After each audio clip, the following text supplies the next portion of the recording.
Shalom, selamat pagi Bapak Ibu Saudara-saudari yang terkasih. Selamat bertemu kembali dalam Renungan Harian Toraya, edisi Kamis 30 Juli 2026. Kita akan bersama belajar dari firman Tuhan. Sebelum itu, mari berdoa. Ya Allah, Sang Sumber Cinta Kasih itu, di pagi hari ini kami anak-anak-Mu mengucap syukur oleh karena hari yang baru, nafas yang baru yang Engkau karuniakan. Dan kami akan melanjutkan kehidupan kami. Sebelum itu kami akan belajar dari firman-Mu. Tuhan tolong kami agar boleh sungguh-sungguh mendengarkan firman-Mu ini, terlebih diberikan hikmat untuk melakukannya dalam kehidupan kami. Bersabdalah, kami siap mendengarkan. Dalam Kristus Yesus kami berdoa. Amin. Kitab Matius pasal 5 ayat 43 sampai 48. Mengasihi musuh-musuh. Firman-Nya, kamu telah mendengar yang difirmankan, kasihilah sesama manusia dan bencilah musuhmu. Namun aku berkata kepadamu, kasihilah musuh-musuhmu dan berdoalah bagi mereka yang menganiaya kamu. Dengan demikian, kamu menjadi anak-anak Bapa yang di sorga. Sebab Ia menerbitkan mataharinya bagi orang yang jahat maupun orang yang baik, dan menurunkan hujan bagi orang yang benar maupun orang yang tidak benar. Apabila kamu mengasihi orang yang mengasihi kamu, apakah upamu? Bukankah pemungut cukai juga berbuat demikian? Apabila kamu hanya memberi salam kepada saudara-saudaramu saja, apa lebihnya perbuatanmu? Bukankah bangsa-bangsa yang tidak mengenal Allah pun berbuat demikian?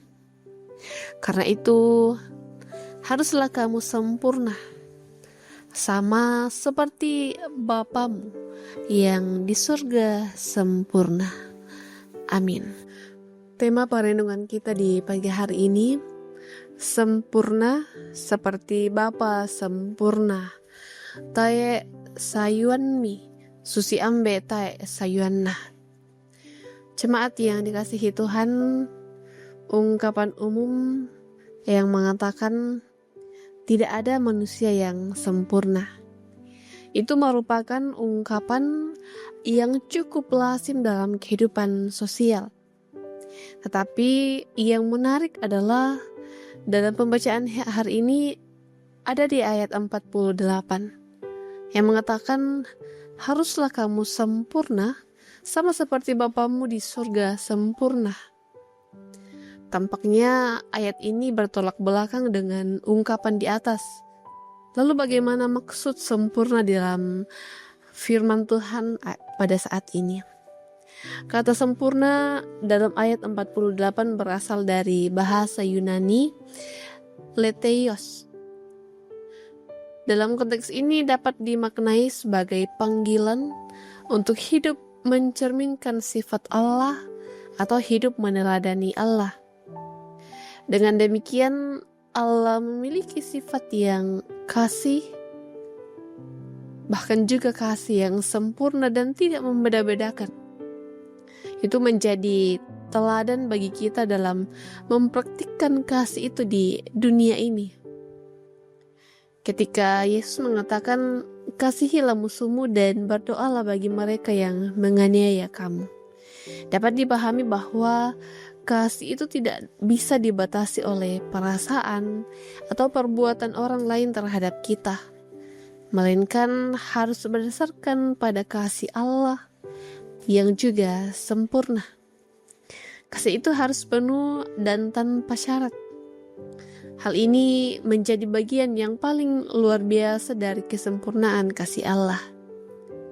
Sebagai anak-anak Allah yang hidup di basa kiri, kesempurnaan kasih Allah di dalam diri kita menjadi alasan bagi kita untuk mau hidup terus-menerus, diperbaharui semakin serupa dengan Dia yang sempurna.